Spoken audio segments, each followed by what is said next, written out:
எல்லாருக்கும் வணக்கம். இன்றைக்கி நம்ம ஒரு முக்கியமான பதிவு தான் நான் பேச போகிறேன். திரும்ப திரும்ப இந்த டொல்லை இடிஜை பற்றி தான் நம்ம போட்டுக்கிட்டே இருக்கோம். ஏன் நம்ம மறுபடியும் இந்த டொல்லை இடிஜை பற்றி போடுறோம் அப்படின்னு பார்த்துக்கிட்டிங்கன்னா, இந்த டொல்லை இடிஜி இந்த ஃபைனல் ஆர்டருங்கிறது உங்களுக்கு சாதாரணமாக கிடையாது. உங்களுக்கு ப்ரொவிஷனல்லாம் பார்த்தீங்கன்னா, உங்களுக்கு ஒரு 8 நாளில் உங்களுக்கு ஆர்டர் வந்துடும். ஆனால் இந்த ஃபைனல் ஆர்டர் வந்து பார்த்தீங்கன்னா, கம்பல்சரி பார்த்தீங்கன்னா நோட்டீஸு, ஹியரிங் இது எல்லாமே இன்கம் டேக்ஸ் வந்து போடுவாங்க. இதெல்லாம் கிளியர் பண்ணி தான் நம்ம வந்து உங்களுக்கு டொல்லை இடிஜி ஃபைனல் எடுக்கணும்.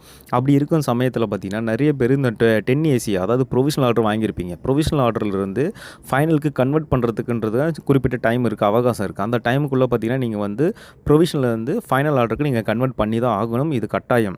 அப்படி இல்லாத பட்சத்தில் உங்களோட ஆர்டர் எல்லாமே கேன்சல் ஆகிட்டு உங்களுக்கு எக்ஸம்ஷன் இல்லாமல் போயிடும்.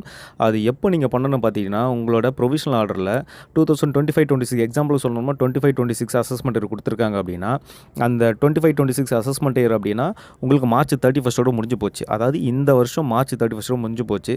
அது நிறைய பேர் என்ன நினச்சிக்கிறாங்க அப்படின்னா, அடுத்த வருஷம் 26ன்னு கொடுக்குறதுனால அடுத்த வருஷம் 2026 வரைக்கும் இருக்குது, மார்ச் வரைக்கும் இருக்குது அப்படின்னு தவறுதலாக நினச்சிக்கிட்டு இருக்கீங்க. உங்களோட அசஸ்மெண்ட் வேலிடிட்டி பீரியட் வந்து 2025-26 அப்படின்னா உங்களுக்கு வந்து இந்த வருஷம் March 31 முடிஞ்சு போச்சு.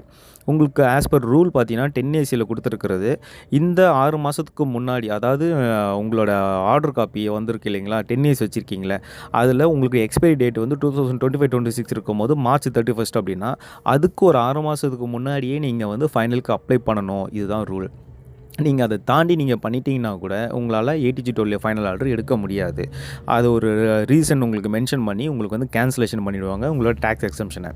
ஸோ அப்படி இருக்கிற சமயத்தில் பார்த்தீங்கன்னா, இப்போ நிறைய பேர் இப்போ நம்ம குரூப்பில் இருக்கிற மெம்பர்ஸாக இருக்கட்டும், நம்ம சப்ஸ்கிரைபராக இருக்கட்டும், எல்லாருமே புரிஞ்சிக்காமல் நம்ம எவ்வளோ தான் இன்டிமேட் பண்ணாலுமே அவங்களுக்கு போதிய அந்த அவேர்னஸ் இல்லாததுனால என்ன நினைக்கிறாங்கன்னா, நம்மளுக்கு இன்னும் வேலிடிட்டி பீரியட் இருக்குன்னு சொல்லிட்டு ப்ரொவிஷனலே இன்னும் வச்சுட்டு இருக்கீங்க. யாரும் இன்னும் ஃபைனலுக்கு பண்ணாமல் இருக்கிறீங்க.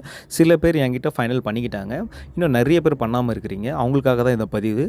இப்போ உங்களுக்காக ஸ்பெசிஃபிக்காக இன்கம் டேக்ஸ்லேருந்து என்ன பண்ணியிருக்காங்கன்னு பார்த்தீங்கன்னா, கண்டோலேஷன் டிலே கொடுத்துருக்காங்க. அதாவது இப்போ காலதாமதம் ஆயிடுச்சு, ஆனவங்க ஒன்றுமே பண்ண முடியாமல் போயிடுச்சு. அப்படி இருக்கிற சமயத்தில் இந்த கண்டோலேஷன் டிலே பயன்படுத்தி நீங்கள் எல்லாருமே திரும்பி நீங்கள் வந்து ஃபைனல் அப்ளை பண்ணுறதுக்கு நீங்கள் எலிஜிபிள் ஆகிட்டீங்க. ஸோ சப்போஸ் நீங்கள் வந்து 2025-26 அசஸ்மெண்ட் இயரில் உங்களுக்கு வேலிடிட்டி ப்ரொவிஷனல் ஆர்டர் முடிஞ்சிருந்தது அப்படின்னா, உங்களோட 10AC ஆர்டர் காப்பி எடுத்து பாருங்கள். உங்களுக்கு முடிஞ்சிருந்தது அப்படின்ற பட்சத்தில் நீங்கள் இன்டிமேட் பண்ணிங்க அப்படின்னா, இந்த கண்டோலேஷன் டிலே ஆப்ஷனை பயன்படுத்தி நம்ம வந்து ஃபைனல் ஆர்டருக்கு நம்ம ஈஸியாக நம்ம எடுத்துடலாம். ஸோ யாரும் அதை மிஸ் பண்ணிடாதீங்க. ஒன்ஸ் மிஸ் பண்ணிட்டீங்க அப்படின்னா மறுபடியும் நீங்கள் 12ATG ஃபைனலுக்கு நீங்கள் போகிறதுன்றது கொஞ்சம் கடினமாகிடும், கொஞ்சம் கஷ்டமாக ஆகிடும் உங்களோட ஆர்டர் எடுக்கிறது. ஸோ இப்போ இந்த இன்கம் டேக்ஸ் கொடுத்துருக்கிற இந்த கால அவகாசத்தை நீங்கள் பயன்படுத்திக்கிங்க.